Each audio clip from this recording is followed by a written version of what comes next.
அண்மை செய்தி. ஜெகன்மூர்த்தி ஜாமீன் மனு மீதான விசாரணையில் காவல்துறை வலியுறுத்தியிருக்கிறது. சிறுவன் கடத்தல் வழக்கில் ஜெகன்மூர்த்தி மூளையாக செயல்பட்டுள்ளதால் அவரை கைது செய்து விசாரிக்க வேண்டும் என்று காவல்துறை வலியுறுத்தியிருக்கிறது. ஜெகன்மூர்த்தி ஜாமீன் மனு மீதான விசாரணையில் சென்னை உயர்நீதிமன்றத்தில் காவல்துறை தரப்பில் வாதிடப்பட்டது. சிறுவன் கடத்தலுக்கு காவல்துறை வாகனம் வழங்கியதை ஏடிஜிபி தனது வாக்குமூலத்தில் மறுக்கவில்லை என்றும் காவல்துறை தரப்பில் தெரிவிக்கப்பட்டிருக்கிறது. சிறுவன் கடத்தல் வழக்கில் ஜெகன்மூர்த்தி மூளையாக செயல்பட்டுள்ளதால் அவரை கைது செய்து விசாரிக்க வேண்டும் என்று காவல்துறை வலியுறுத்தியிருக்கிறது. இது தொடர்பான கூடுதல் விவரங்களை எமது செய்தியாளர் ராம்ஜியிடம் கேட்கலாம். வணக்கம் ராம்ஜி, கூடுதல் விவரங்களை பதிவு செய்யுங்க. திருவள்ளூர் மாவட்டம் காலம்பாக்கம் பகுதியை சேர்ந்த தனுஷ் என்ற இளைஞர் தேனியை சேர்ந்த விஜயஸ்ரீ என்ற பெண்ணை காதலித்து பதிவு திருமணம் செய்தார். திருமணத்திற்கு விஜயஸ்ரீ பெற்றோர் எதிர்ப்பு தெரிவித்து பெண்ணை தேடி தனுஷ் வீட்டுக்கு சென்றுள்ளார்கள். அங்கு அவர் இல்லாததால் தனுஷின் சகோதரரை கடத்தி சென்று பின்னர் பேருந்து நிறுத்தம் ஒன்றிலே இறக்கி விட்டு சென்றிருக்காங்க.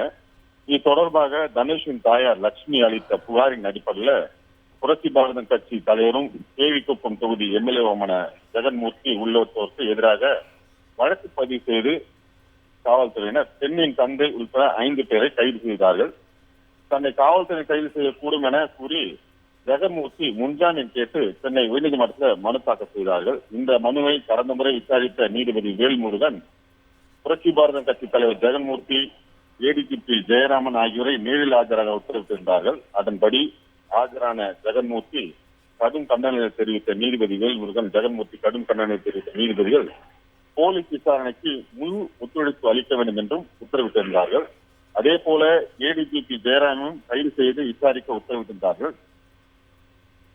காவல்துறையினர் அவரை கைது செய்தனர். பின்னர் தொடர் விசாரணைக்கு பிறகு அவரை விடுவித்தார்கள்.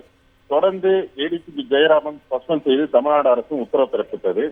இந்த உத்தரவை எதிர்த்து தாக்கல் செய்யப்பட்ட மேல்முறையீடு வழக்கு விசாரித்த உச்சநீதிமன்றம் வழக்கை வேறு நீதிபதி விசாரிக்க வேண்டும் என சஸ்பெண்ட் உத்தரவில் தலையிட முடியாது என உச்சநீதிமன்றம் உத்தரவு பிறப்பித்தார்கள்.